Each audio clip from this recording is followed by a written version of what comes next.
Le couvert de glace et les changements climatiques. Hackers, à vos marques. Je me présente, André-Philippe Hébert, je suis ingénieur et vice-président d'Arrimage.com.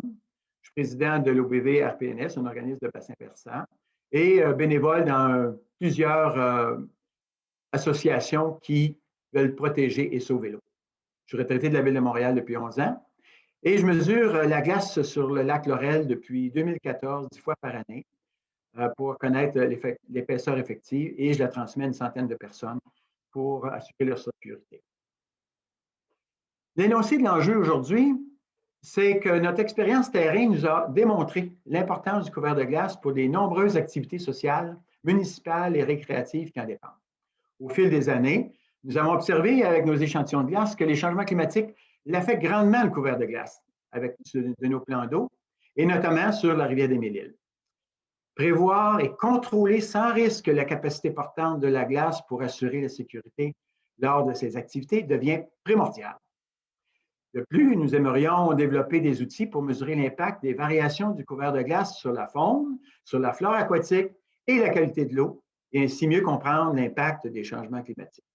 C'est ce que nous aimerions réussir avec vous dans le cadre du défi Aqua Hacking Rivière des Mille-Îles 2021. D'entrée de jeu, pour vous mettre en appétit, je vais vous présenter un petit film d'une cinquantaine de secondes qui nous permet de voir comment l'eau est bonne pour nous, même dans les activités. Qui va être celui qui part en avant, qui est au bout de la corde. Sa seule fonction, c'est sa plongée. Celui qui est derrière lui va gérer la corde et faire les signaux. N'oubliez pas, donc quand vous tirez, vous faites les...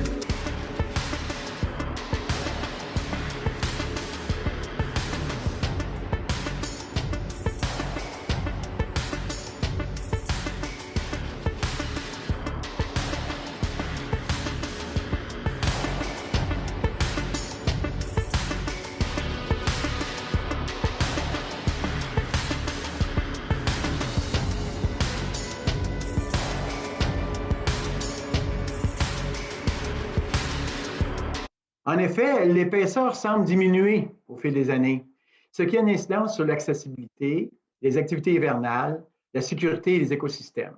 Ce phénomène inquiétant risque de s'accentuer dans le futur et sont de plus en plus difficiles à prévoir. Il y a de la glace sur 42 km sur la rivière des Mille-Îles. Là où il y a des zones de rapide, ça ne gèle pas.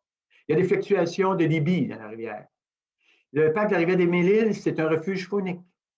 Il faut mesurer l'impact des variations du couvert de glace et de la neige sur les activités récréatives, sur la faune et la flore aquatique, sa qualité de l'eau et ainsi mieux comprendre et s'adapter aux impacts des changements climatiques. Il faut sécuriser l'ensemble des activités pour les foules et la machinerie. Donc, les gens qui vont préparer la glace, entre autres, et puis le monde qui vont y aller, soit pêcher, patiner. Il faut mesurer et modéliser l'épaisseur effective de la glace pour prévoir sa capacité flottante en flottaison sur l'eau et évaluer les impacts sur nos écosystèmes. Deux beaux volets. La prise de mesures d'indicateurs sur la qualité de l'eau et la santé des organismes sur la glace, c'est essentiel. Avec une glace plus mince et un allongement de la photopériode, on aura toutes sortes de surprises. Il pourrait y avoir des dérangements dans la faune et la flore. Voilà.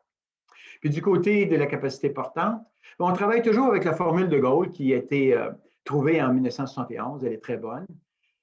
Ces courbes et ces chartes de risque faible à élevé, ils définissent les normes utilisées par la CNSST et la IHSA en Ontario pour déterminer la capacité flottante de la glace.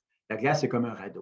Vous voyez à gauche ici une petite image qui nous donne une idée. C'est qu'à moins de 4 pouces, on risque de traverser la glace. À 4 pouces, une personne peut y aller. À 7 pouces, c'est une motoneige qui pèse 1000 livres et puis une demi-tonne. Et puis à 15 pouces, c'est une petite camionnette. Donc, il faudrait prévoir le pronostic de la force portante de la glace selon les prévisions de météo. C'est tout un défi que vous avez. Imaginez demain et dans une semaine avec les prévisions d'Environnement Canada, quelle sera l'épaisseur de glace ou si on rouvre la pourvoirie. Soyons prudents. Pour conclure, c'est un privilège que Dame Nature nous permette de jouer sur l'eau. Il faut sensibiliser la population au risque de se déplacer sur les champs de glace pour suivre l'évolution. En bref, dans le contexte des changements climatiques, aidez-nous à prédire la capacité portante de la glace et assurer la sécurité des usagers. Et ou, si votre équipe veut aller sur les deux volets, à évaluer leurs impacts sur la faune et la flore avec des indicateurs bien choisis. Impressionnez-nous. À bientôt et merci.